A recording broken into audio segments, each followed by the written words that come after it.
What is good, YouTube? Quinn Way coming to you with analysis, breakdown, and tribute to Elgin Baylor. He was flashy and he was very strong going to the rim. He had a finesse game. He also can hang in the air. When he was already leaping in the air, he was hard to block because you had to be in front of him or next to him to be able to contest the shot. But by him being explosive and getting there faster than you, it allowed him to finish at a great rate, and his ability to blow right past his defender if he catched them slipping or catched them not paying attention, or he looks at their feet and see where they at, he will blow all the way past them and go right to the rim without no hesitation. And that's what made him tough to stop when it came to coming to the rim and finishing.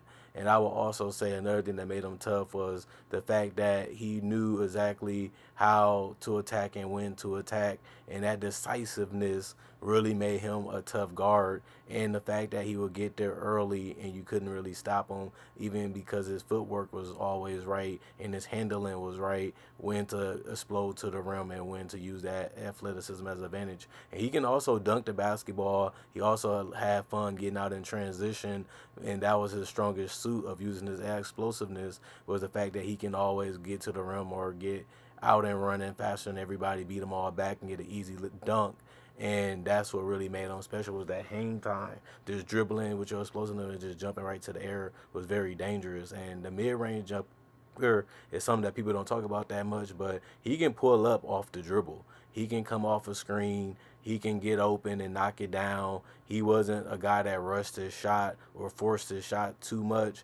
So he always had the ability to, if I can't get to the rim, I can always, use a fake or use a dribble to get to the mid range, or I can just go aggressive using the mid range to my advantage, even if I have to shoot over somebody. And that was one of his biggest weapons to use. And most people wanted to give him that shot, so he had to learn how to master it a little bit so it can become one of the best weapons he has in his arsenal. And I feel like that's what really made him special, because he kept working on his game and it kept evolving throughout his whole career, especially through college, to making it to the NBA. And he was a great rebounder for his position. He was always grabbing rebounds and he was always stealing the possession. And it also led to scoring opportunities if he did get the rebound and outlet to other players on his team for easy opportunities for his teammates to get easy buckets, just like they will give him in transition. He was able to return the favor a lot. He was an 11-time NBA All-Star. He was an All-Star Game MVP. He was a 10-time NBA First Team, showing you that he was the elite of the elite at his position, which was the small forward position. And you can say he was somewhat a little undersized for the position at 6'5", because usually he plays shooting guard, but his size, his quickness, his explosiveness was so rare back then that he was able to make up for it with effort and energy, and using his athleticism to the prime. Throughout his prime, he was made a lot of sense for him to be able to do it, and he came in as Rookie of the Year. He was an NBA All Anniversary team for the 35th and the 50th and the 75th team. He was number 22 retired by the Los Angeles Lakers, and he also has a statue outside of Staples Center.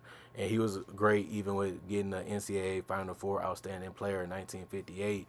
But he also was a rebounding leader there in college too, which showed you that he can live up to the potential of being a guy that can do multiple things on the court and contribute to being able to score and rebound and do transition and facilitate a little bit. He had a do-it-all type of mentality, and he didn't make excuses for the most part. He just went out there and played the game and let the defense dictate what he was going to do, and he used that to his advantage, and he just was well thought out when he knew what he can do, because he knew his skill set and what he could not do, and he always used that to his advantage to make sure if he gets the ball, I want to take this shot. If I get the ball, I want to try to make sure this happens before I even get the ball sometimes. And that type of mentality keeps you scoring and keeps the defense off guard, because you have so many ways to attack in the first place, and now you're using all your advantages before you even get the ball, or when you're handling the ball, you making sure you get rid of it early, or you're trying to score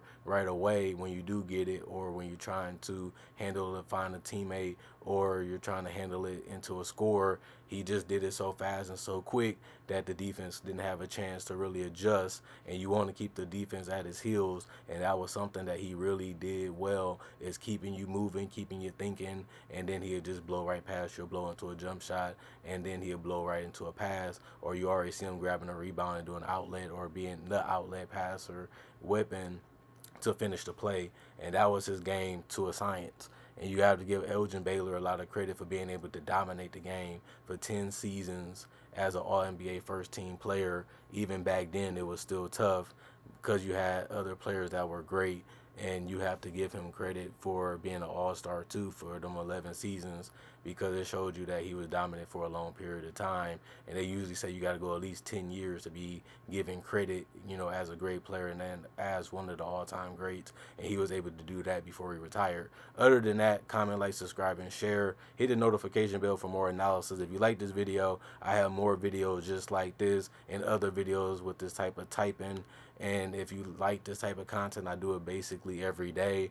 And if you already a part of the channel, you might miss some videos, so go back and check on some videos you might have missed this summer or just in general. And I swear you would love the content that you will be able to see if you did have a chance to go back and watch. Other than that, Quinn Wade signing out with the analysis breakdown. I'm gone.